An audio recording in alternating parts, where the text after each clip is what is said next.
Hi. My name is Joanne, and this is Mary. Can you say hi to Mary? Hi, Mary. Hi, kids. And we're going to read to you today because this is National Riff Week. This week is National Riff Week. Does anyone know what riff means? Mary, do you? Reading is fun? Can you elaborate? Well, you get to read cool stories and learn about all kinds of people, and it's really fun. That's true. RIF means reading is fundamental. And Mary, do you know what fundamental means? Important, yeah. Essential, sure.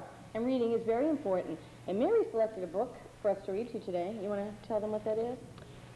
This book is called My First Little House Book, Winter Days in the Big Woods. And when I was a child, not very long ago, Little House on the Prairie was my favorite series of books. And I read them over and over again. So we'll start this one today for you. I think we should tell them who the author is. I think that's a good idea. The Little House, you know? The Little House series was written by Laura Ingalls Wilder. The Winter Days in the Big Woods is by Laura Ingalls Wilder. Yes. Your page, my page. Once upon a time, a little girl named Laura lived in the big woods of Wisconsin in a little house made of logs.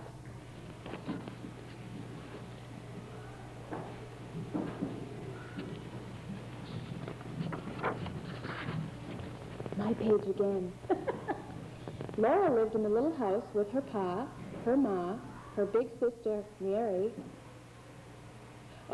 her baby sister Carrie, and their good old bulldog Jack.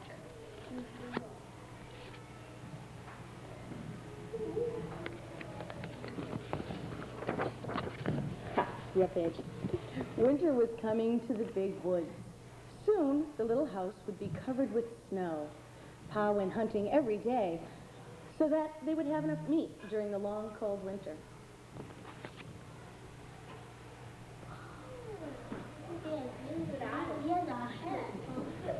Do you know what kind of hat that is? That's called, what kind?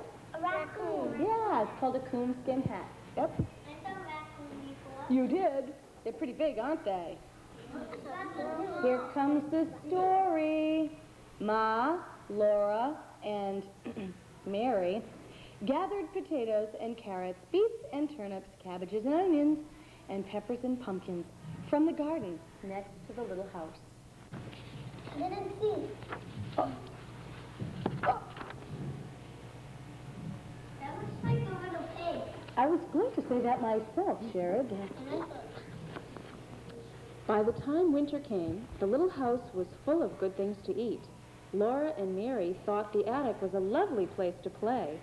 They played house by using the round orange pumpkins as tables and chairs, and everything was snug and cozy.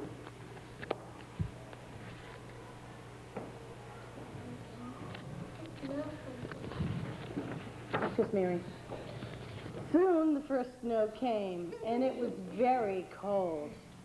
In the mornings, the windows were covered with beautiful frost pictures of trees and flowers and fairies.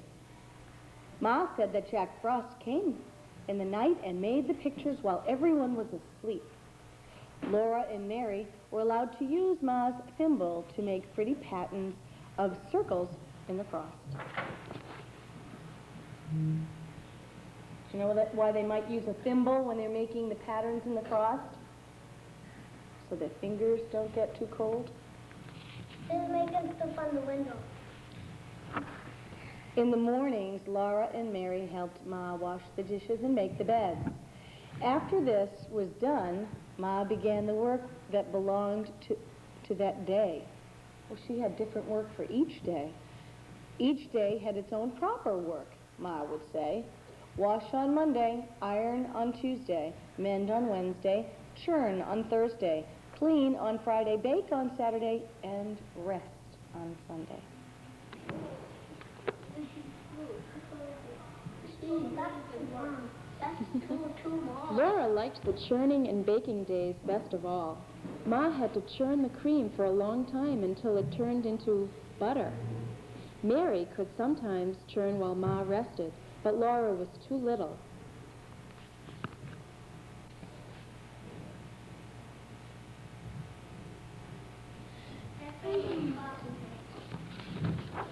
It's almost finished.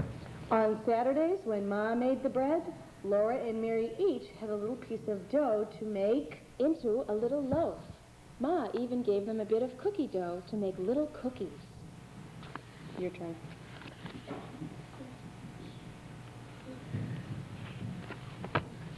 Cookies.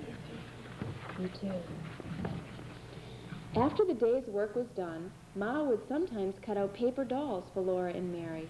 She drew their faces on with a pencil and cut dresses, hats, and ribbons out of colored paper so that Mary and Laura could dress their dolls beautifully.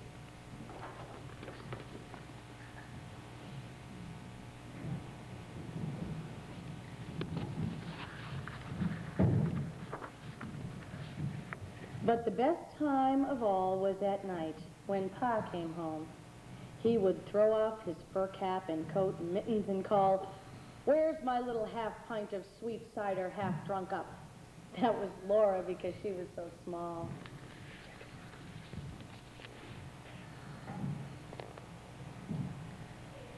That's a funny nickname, isn't it? Do you remember what he called her? He called her his little half pint of sweet cider half drunk up. How is that? Sometimes Pa would take down his fiddle and sing. Pa would keep time with his foot. Laura and Mary would clap their hands to the music when he sang, "When Yankee Doodle went to town, he wore his striped trousers." He swore he couldn't see the town. There were so many houses. Oh, that's the music. That's your department. Fine. You guys know how to sing Yankee Doodle Dandy, don't you? No way.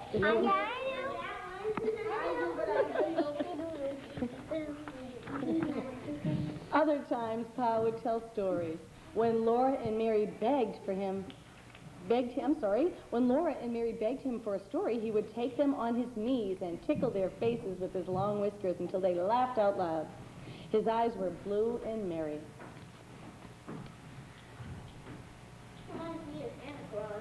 Kind of a young Santa Claus, perhaps?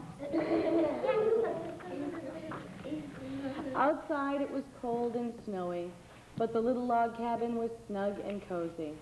Pa, Ma, Laura, and Mary, and baby Carrie were comfortable and happy in their little house in the big woods.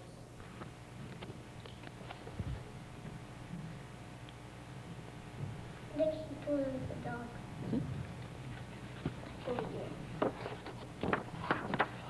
I like this picture. And that's the end. You looking forward? That's right. Are you looking forward to the snow when it comes here? Yeah, you like the snow? Yeah. What do you want to say? Hi. That was good. You know what I want you to do? I want you to talk into this. I want you to tell me what your favorite book is. What was recently what you read that was your favorite? Turn around. Tell me what was the favorite thing you read recently? The book you just read us. What is your favorite story? Don't tell me it's the book you just read. The one that my auntie Janine made about me. She wrote you a book? And what's the story like? What's it called? Rochelle's Detective Bag. Yeah? Pocahontas. You read a book about Pocahontas? Yeah? What was the last book you read? I was going to say that. What? You remember? Anybody else get some of the boys? I know.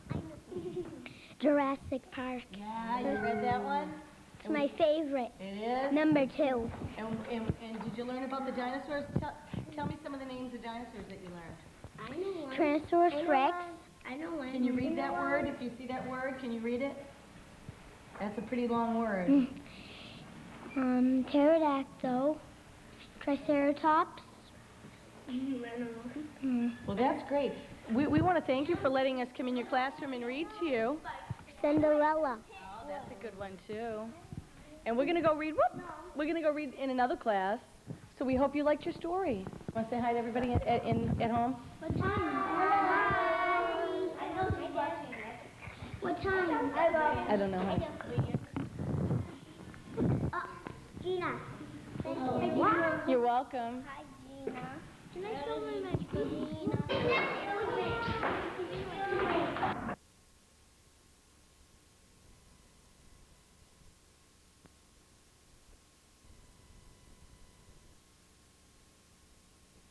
Hi, my name is Marco DeCipio. I'm the president of the Medford Chamber of Commerce, and this is... I'm John Pompeo, Vice President of the Chamber of Commerce. And we're here to tell you, go to the library, read. Reading is the most important thing you can do in your life. If you want any success in life at all, you have to learn to read. The business owners of Medford encourage all children to read books. So go to the library, go to the bookstore, grab a book and read.